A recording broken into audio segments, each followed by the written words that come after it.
Welcome to another episode of the Flatlander Kennels podcast with Chris Jobman. Today we're going to go back to the Flowchart. And if you want to see all of the Flowchart from the start to where we're at now, you can find that on your podcast outlet. And I start those titles with Jobman Flowchart. So, and we're going to try to I need to get those in a organized list and have those on the Facebook group. I got it. I've been meaning to do that. I've had people asking. I can get it done. I just have to actually stop and do it. So, but anyway, if you're looking for those, just look for Jobman's Flowchart. You can see them all the way. So, what do you got for us today, Chris? Well, we ended up we did wagon wheel and spin drill, and so next in line is we call it pattern blind lining and casting, and some people call it a 3-leg.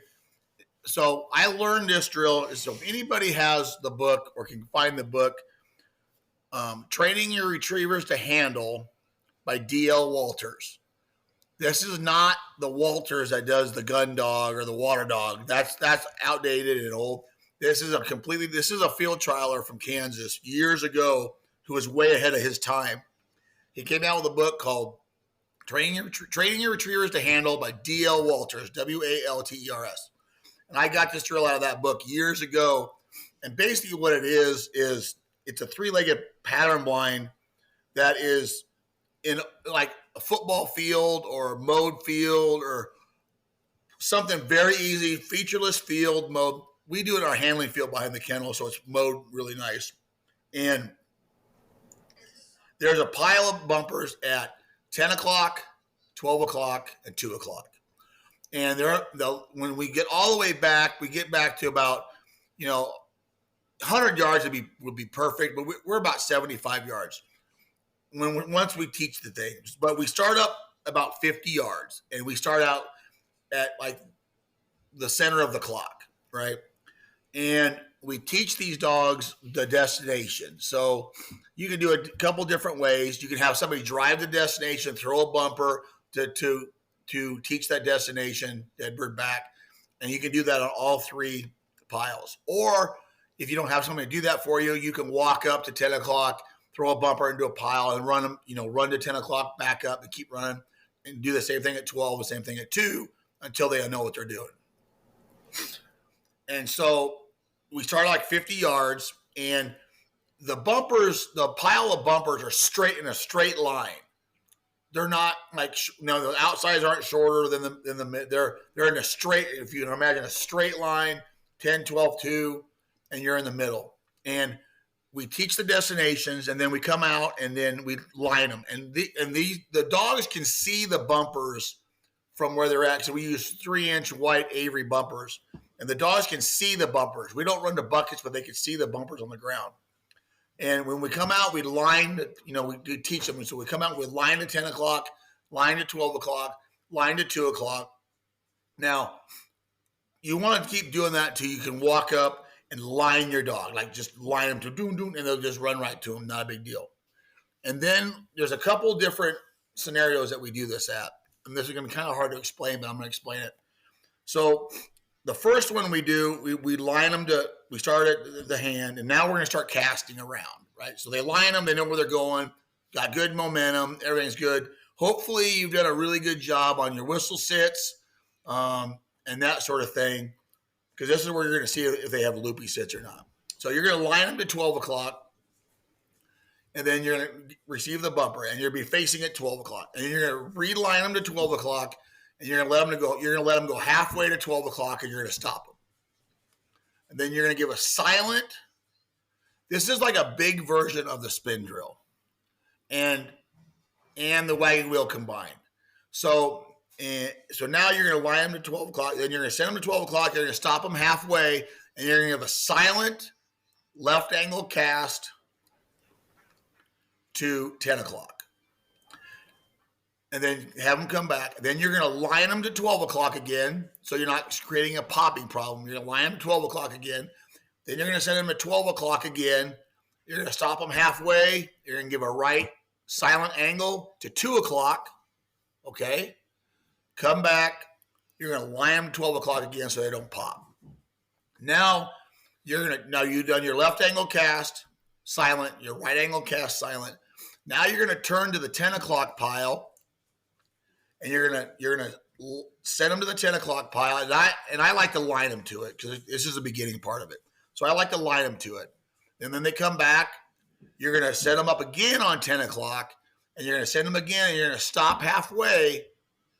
You're going to stop halfway, and you're going to give a left verbal straight back. And the reason why I give a left verbal straight back, because if you give a right one, they're going to turn to the right, and they're going to see that middle pile, and they're going to want to run to that middle pile. So we're making this very simple. This is a simple version. Left straight verbal back. That means go straight back.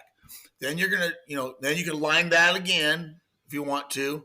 And you're going to come over to the 2 o'clock pile. You're going to do the same thing. Line it, go halfway, stop them, give them a right verbal back, and then line it again. So now you've done every cast. You've done your angles and your verbal straight backs. That's the easy version. Because now we're casting them away from trouble. So now the harder version would be to, send them to 12 o'clock.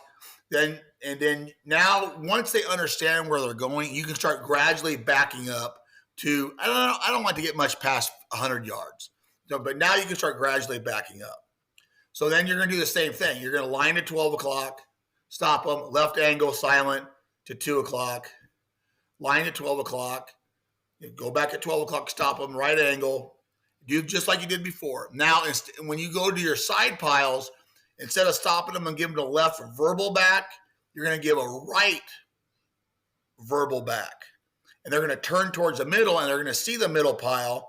But that verbal means to dig straight back, like we taught them, not angle. And then most of the time, they're going to try to go over to the middle pile. You stop them, recall them, put them back, give them that right verbal. And then you're going to do the same thing on the right side. You're going to line them to the 2 o'clock, stop them. You're going to give a left verbal back. So they're going to turn to the inside, see the middle pile, and hopefully that verbal teaches them to go to the corner. So if you're following the program, you've noticed that everything in the program kind of builds onto itself. How the T was right, left, how it builds onto itself. This is the same thing. So your angles are silent, your straight ups are verbal. And so now what you can do, and you can do all kinds of stuff with this. You can even, now I start playing with it. So once they're good at going straight down the deal, taking your angles and taking your left and right verbal back, so they're not making any mistakes. They're not making any mistakes at all. Their whistle sits are good. Now you can start playing with it. And what I mean by that is, you just come out and you say, I'm going to go to 10 o'clock. You send them to 10 o'clock, you let them get about halfway, and you give them a right angle. You give them a right angle to the middle pile, to 12 o'clock. And then, line back to 10. Then go over to the 2 o'clock pile, go about halfway, stop them, give them a left silent angle to the middle, right? And then you line them back again. Then you can do whatever you want. You can go back to the middle, stop them, give them a left angle to the 10 o'clock pile, stop them again, give them a right angle back to the 12 o'clock pile. So you can start just really pushing them through. The sky is the limit on this stuff. And I always tell people when they take their dog home, if their dog knows how to handle, this is the best drill right now for an owner, handler, and their dog to get on the same page on casting and their sequence and their angles and their silent and their verbals. This is the best way because it's very, very simple, especially if you teach it right. And now you can do anything you want to. You can, some dogs struggle recalling in the field. You could do this. You could send them to the right pile, stop them, give them a left angle. That way, stop them again. Halfway to 12 o'clock, stop them again. Give them another right angle to 2 o'clock. So they're zigzagging through this thing. Mm-hmm. And I also like to do, when they're returning with those bumpers, I like to handle them on the return as well, like we did in run by. So let's just say you go to 12 o'clock and they're on their return and you stop them. Bumper in their mouth, you give them a right angle all the way over to 2 o'clock. Before they get there, you recall them so, they don't drop a bumper. Or you could give them a right angle to 2 o'clock, stop them, give them a left angle back to 12 o'clock with the bumper in their mouth. You can make these dogs handle through the entire thing with a bumper in their mouth. And you want to talk about building team player work and you guys get on the same page on handling and casting and your voice inflection and your silence and your angles. I mean, this is such a good drill that people don't spend enough time doing it. And it is, if you have a dog that can handle even an older dog and you don't have a whole lot of time to train, this is perfect. This is absolutely perfect. So I don't know if that all made sense or not, but this pattern blind line casting is an unbelievable drill. It's incredible. And that is literally our first pattern blinds out of basics. So that's the three-legged or the pattern blind line casting. That's the first pattern blinds. And it's very simple. It's very black and white. If you get into cast refusals, this is where you can start introducing some indirect pressure maybe. So you start with attrition, recall them, sit them down, recast. Or how far would you recall them if they'd have a cast refusal? It all depends. I would probably recall them closer than where they made the refusal. So okay. Yeah, I would bring them in a little bit closer and maybe even walk up and be very, very black and white to them and handle. Or once they understand that, then you can start maybe doing some indirect pressure. Let's just say you send them to 12 o'clock and you stop them and you give them a silent angle to 2 o'clock and they dig back to 12 o'clock. This is a great opportunity to start doing indirect pressure where you can stop them, recall them a little bit again, sit them down, nick, recast at 2 o'clock. You can start doing all these things.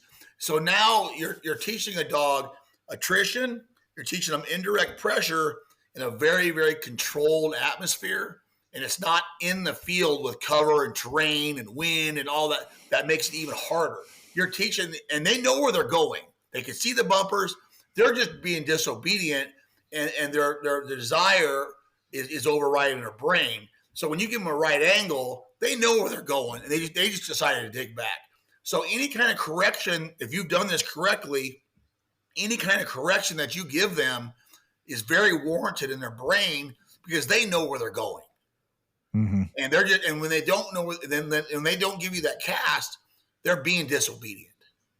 So that's when you can really teach them how to deal with pressure and how to handle.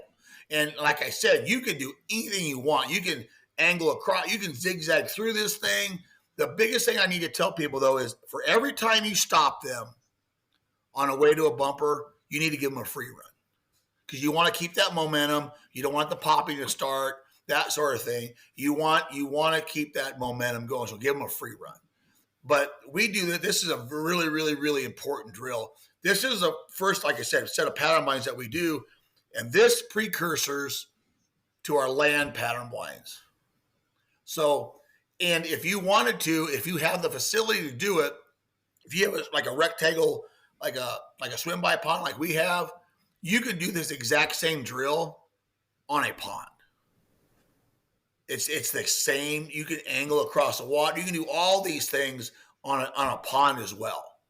Now it takes a lot longer, but you can do this. I used to do that all the time too, and that teaches them to tread, angle in the water. So you can do that on water as well. But you really need to do it on land first. And like I said, I go back to 100 yards. I mean, if I could, right now it's about 75. But this is great, and this is really good for them. And how many yards apart left to right are 10? That's a good question. They're probably, I'm trying to think about this. They're probably 30. There's probably 30 yards between 12 o'clock and 2 o'clock and 10 o'clock. There's probably 30 yards. And there's no reason to make it any tighter than that. And if you wanted to, you can make it wider than that. But I think that 30-yard mark is about right. I think that's about perfect. And because the farther back you start going, tighter. What's that? Wider is better than tighter. Correct. In this drill, wider is better than tighter. And you're going to start, because when you start moving back, it narrows the field anyway. When you move forward, it opens it up wider. You come back, it narrows it. And like I said, I don't run to buckets. We run to the white bumpers on the ground because once we move out of pattern blind line casting and we go to pattern blinds in the field, we don't use white. We don't give it away. We don't use white at the end of the destination. that's over with once this is over. So the only white poles you use is just the white bumpers. just That's the the only white bumpers white on the thing they're ground. ever going to see. White bumpers on the Right. ground. That's all we use. I know some people, you put a white post up, and that's fine. You could do that. But once you get, we'll talk about that in the next podcast. But once you get into paddling in the field, I take all that out. But this is just a extension of like wagon wheel. And it's an extension of basically spin drill as well. And there's a rhyme or reason to it, like, right back, left angle. So there's a push and pull through this whole entire thing. And then this builds really, really good teamwork. It really builds great teamwork. The first time you start this, about how long should a session be, or how many different bumpers should the dog be picking up? It depends on the weather, of course, and the heat, that sort of thing. But in a perfect world, I want to give a free run to start with, a stop, a free run, a stop. And I want to work on every cast. So if you get your left angle, your right angle, your right straight back, your left straight back with the free runs, that's plenty. Now, if you want to go longer and the dog wants to do it, they keep going. But usually the dogs that are doing this, they'll do all their handling stuff in the morning, and in the afternoon they're running their marks. So we're not burning them up on this stuff and then try to run marks. We want them fresh for both. But it ain't a big deal to go through it twice, maybe, in a session. Not a big deal at all. And there's going to be some confusion. When you start out, there's going to be some confusion with them. But hopefully you've done all your basics really well leading up to this. And if you have, this is where, if you built a house before. So the basics are the foundation, kind of go slow. It's kind of monotonous. It's kind of going slow. And then when they start putting up walls and they're framing, it's going fast and it's exciting. And you see a ton of progress. This is where you're going to start seeing a ton of progress. It's like framing your house. This is the early advanced, late transition.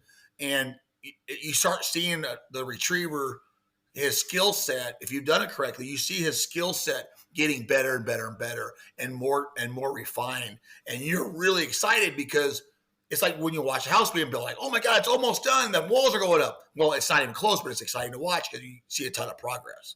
So at this stage in their life, you're starting to see a ton of progress, and all the hard work that you've done for 8, 9, 10 months or how long it's taken you to get to this point, it's all starting to come together. And you're starting to see what the program is building. You're like, oh, that's why you do this and then this. And, I get it. There's like steps, right? And so that's when you start seeing it all come together, and it's really exciting and fun. This is one of my favorite parts of I don't do it hardly anymore because Dan and those guys do it. But this is when I was doing it, this was one of my favorite parts of the process, because you can really start seeing them click. They're like, I get it. And then, so everything's a small building process from here on out.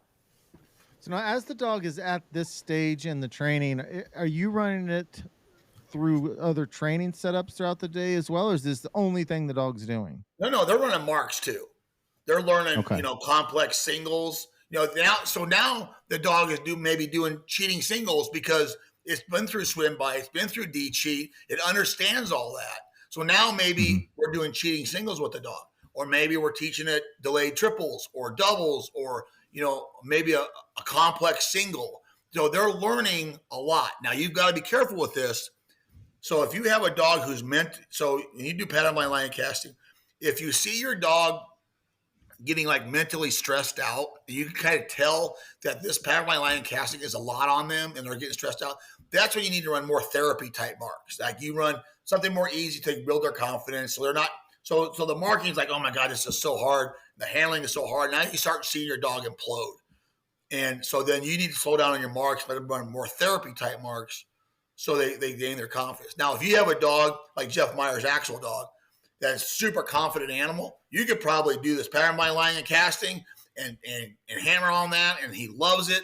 And then he wants to accept the challenge in the afternoon of the complex single or cheating singles or delayed triple, and he wants to accept that challenge, then go. Read your dog, push him, go.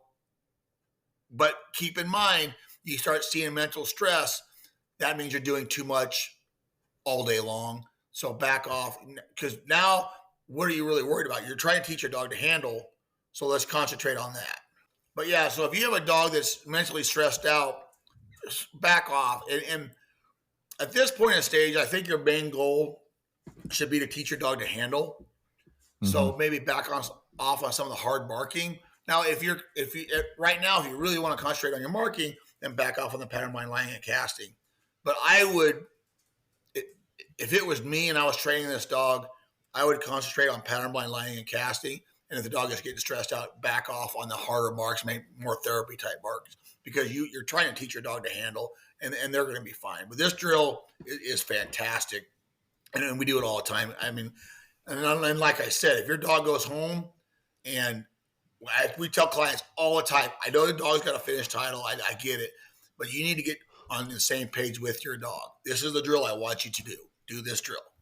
And if that's all you did all winter, and they were great at it, and they came back to us in the spring, that's great, because they're going to be ready to go. They're stopping, they're casting, they're doing all those things. This is a great drill for an owner handler to get on the same page with their dog they can handle. Right. And you're not running any blinds in training. You're just doing marks. No, they're not ready for cold blinds. They're not ready for cold blinds. They haven't done any cold blinds at all. It's just not touching. They are not ready for cold blinds. We still have to run land pattern blinds and water pattern blinds, and then they'll be ready for cold blinds. So we're still building at this time. And that's this the is not thing as an amateur. This is not the time to go, you know what? Let's just try a bunch of cold blinds. Right. It's going to be fine. This is not the time for that. Because you will disintegrate. You will lose momentum because they're going to be confused. This is not the time for that. Stay the course. I know it's really exciting. I know your dog's starting to handle and stop and cast. I know it. I know it's exciting. I get it because I've been there and I've done it and I've made the mistake. Stay the course. Finish the pattern. This is the start of our pattern. We have a whole pattern blind program. This is the start of our pattern blind program. Some people don't do pattern blind. Some people come right out of the T or the double T and they start doing cold blinds right away. We're not like that. I don't want to be like that because it takes a lot of momentum out of the dog. This is the start of our pattern blind program. And stay the course, stay on the program, and you're going to have a much better dog down the road. Yeah, that's good momentum. This builds really good momentum. This builds really good momentum. Georgie and I got up through basically right here, and as I got her into pattern blinds, which I wasn't doing exactly like this, it was more like white bucket stuff, but I just got so excited that I just lost my head and just kind of started doing my own thing and trying to run all these, and it fell apart. And that's what I'm talking about. Stay the course and don't, and because it's very exciting and everybody's like, let's go. I'm like, well, slow down, stay the course. Especially for a guy like me, it's like I'd never had a dog that could do anywhere close to any of this stuff, and you just get excited. You get excited, and you don't fully understand the whole everything, and then you just lose your head and start doing stupid stuff. That's exactly right, and that's why I said that, because I know what's going to happen, and they do it. And if you have a dog that it maybe starts getting loopy sits in the field, or that sort of thing, this is a really good drill to come back to work on the loopy sits, because the dog knows where it's going. You might have to revisit it just a little bit and teach it again, but the dog knows where it's going, so you can come back and maybe work on your loopy sits at this point. So this is a good drill for that. Really good drill for that. Yeah. Okay. Any more on that? Nope. That's it. So the next one will be land pattern blinds. So that's the next step in the pattern blind program. We'll talk about that down the road, but this is a good one. Well, let's go ahead and hit these other two questions. We're going to save them, but let's go ahead and do it. We've got one from Joe Hayes here, and then another one from a friend of mine. So this one says, when returning from a mark, is there a pro or con for how you let the dog deliver? When my guy gets back, he does a spin and heels and focused and locked on, ready to go to the next bird. I've been receiving the duck and sending him, letting him stand. Some people I have trained with suggest to make him sit before receiving the duck and sending from the sitting position. I'm curious of Jobman's view on this, pro or con, why either way? So this is a good question. I got some really good examples for this. In training, I always make the dog come in and sit down. Sit down nicely, focus, give me the bird, focus on the next mark, go. I always do it in training. Now, there's just some dogs out there that in a test, if they come in and they want to stand and give you the bird and go, I will let that happen.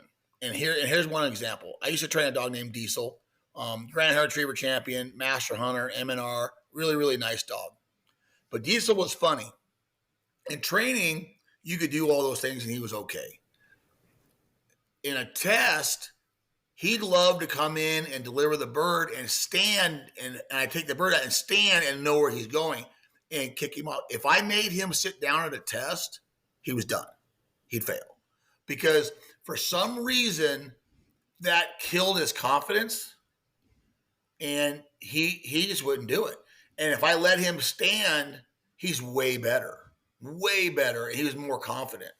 And a dog that we have named Faith is the same way. In training, I make her sit, everything's fine. But in a test, she's more comfortable standing.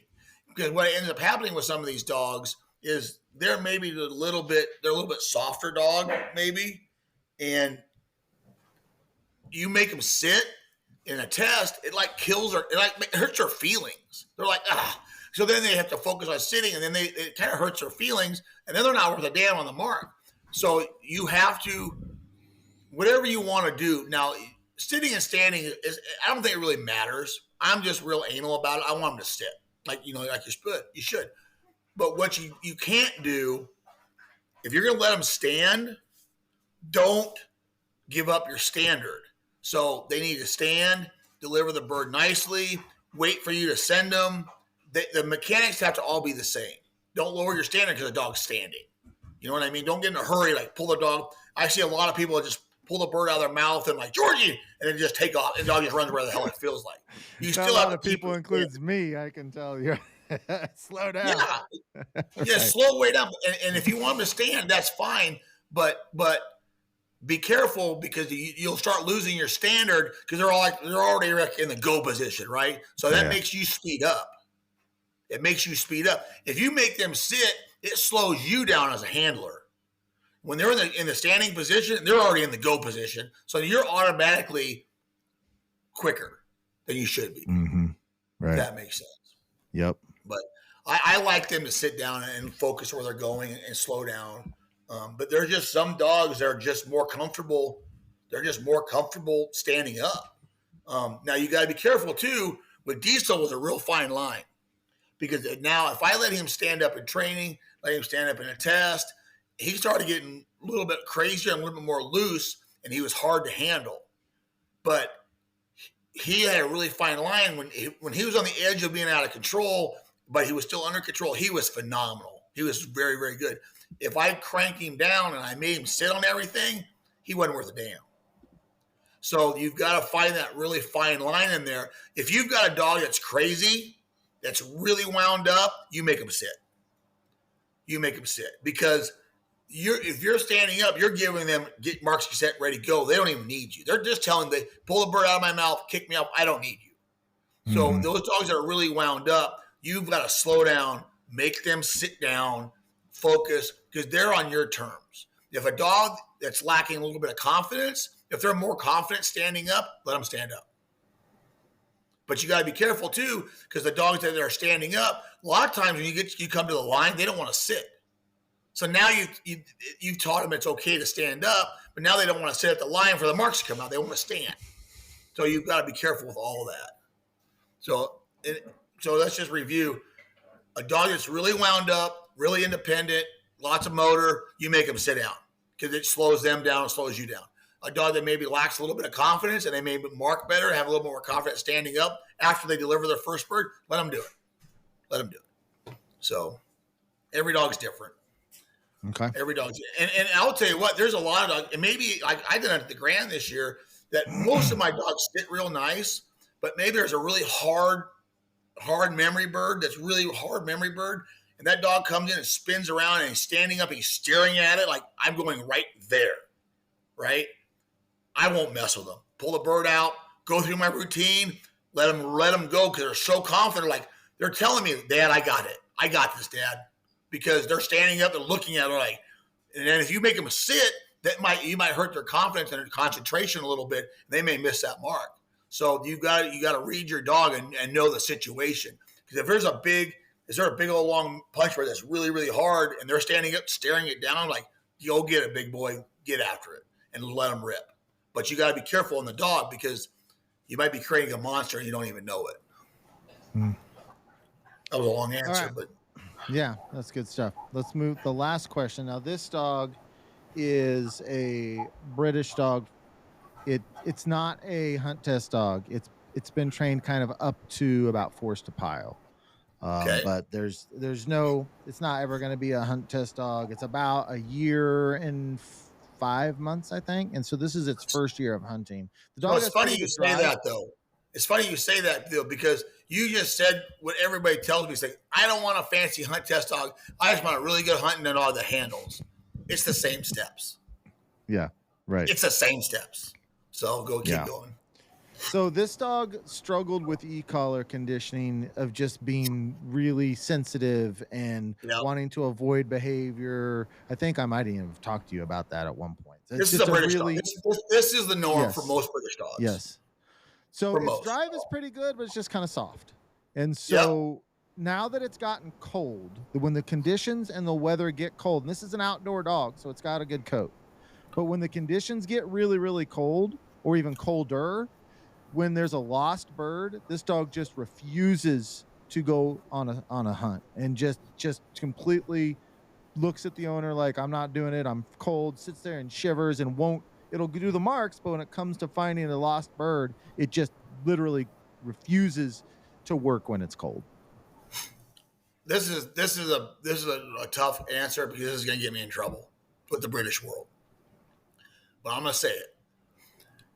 The British people, and I've trained a pile of British dogs. I've got Shaker. Don't be giving me any shit. I know what I'm talking about. I've done it. I've trained them. And I'm not saying all British dogs are like this, but a lot of them are like this. They promote these dogs to be the gentleman's gun dog. They come quiet. They don't bark. They sit quietly. They're steady. It's easy to make those dogs steady. But those dogs, you give up something. You give up horsepower, right? And that's his problem right now. He's got a British dog that doesn't like cold water, and I know there's a pile of British dogs out there that are fine in the cold water. Shaker's fine in the cold water. I get it. But I have seen some out there, they're like, you know what, I'm done. It's too cold. I'm out. They give up horsepower. British dogs are nice dogs, but you give up some horsepower, and that's what he's running into is horsepower. And I've trained a pile of British dogs, and I know I'm not going to say the dog's name, but I know two of them in my head that pop up just like that. One was a father and son, hated cold water. Hated it. Training-wise, fine. The second got cold and they went hunting, done. They hated it. You could force them in the water and make them go get it, but they hated their job. They wanted nothing to do with it because it's cold. I don't blame them. It's cold. So, but that's what you get when you get a British dog, and he's probably not going to be able to fix that. That's the dog's inherent. That's him. That's what they are. And I know Grand Hunter Retriever champions that hate the cold water. Hate it. And they won't even get in it up here. They're a Grand Hunter Retriever champion, and they don't want to do it. So there's American dogs that are the same way, but there's a lot of British dogs that are like that because they're great around the house. They're quiet. They sit. They're steady. They do all the things. Great family dog. They're everything that you want to have in a dog, but they lack horsepower and drive. That right there. That's lack of drive. Right. I'll be honest. That's lack of drive. And so you're no not amounts of like force to water or force to pile. No, none of that's going to fix that. You could do it. You could do it, but you're masking the problem. Yeah. And you could do water force with them, and you can make them go, but they're not going to do it joyfully, and they're not going to be fun to watch. They're going to slink around. And they're going to be like, this sucks. And they're going to go out there and they're going to freeze. And you're going to do that 4 or 5 retrieves, and the sixth one, they're done. I'm not getting in the water. I'm done. I'm out. Yeah. I'm out. And that's. I hate to say this, but please don't kill me for this, British people, but that's what you give up a lot of times is horsepower. And I know there's British dogs out there that got plenty of horsepower. I get it. But this is what you get. More often that's you will end up with, or there are times in which you will end up with that. And you can force them all you want, but you're masking the problem. The problem is just they lack desire. Yeah. And I'll guarantee you, if that dog ever pheasant hunted, he's a phenomenal pheasant hunting dog because he loves to do it. It's fun, run around. Now there's cold water involved. He's like, this sucks. I'm out. Yeah. And yeah. Does he hunt him with a vest? Yeah. Mm-hmm. He's got a vest on. He's trying to keep as warm as possible. Mm-hmm. The whole deal. And some of those dogs do really good if you can bring them in a heated pit or heated blind. Mm-hmm. They do really good so they can stay warm. They'll get in the water. But if they get in the water, go into a dog blind, and they're sitting there freezing, it depends on how he's hunting too. If it's all swim water, that's super, super cold on a dog. I don't give a shit if you've got an American dog or a British dog, you're going to have hypothermia. If they're swimming the entire way and they're coming back, getting in a cold dog blind, you can't ask any dog to do that all day long and every day. It depends on if they can warm up in between. It just all depends. But honestly, that's lack of desire and lack of want to.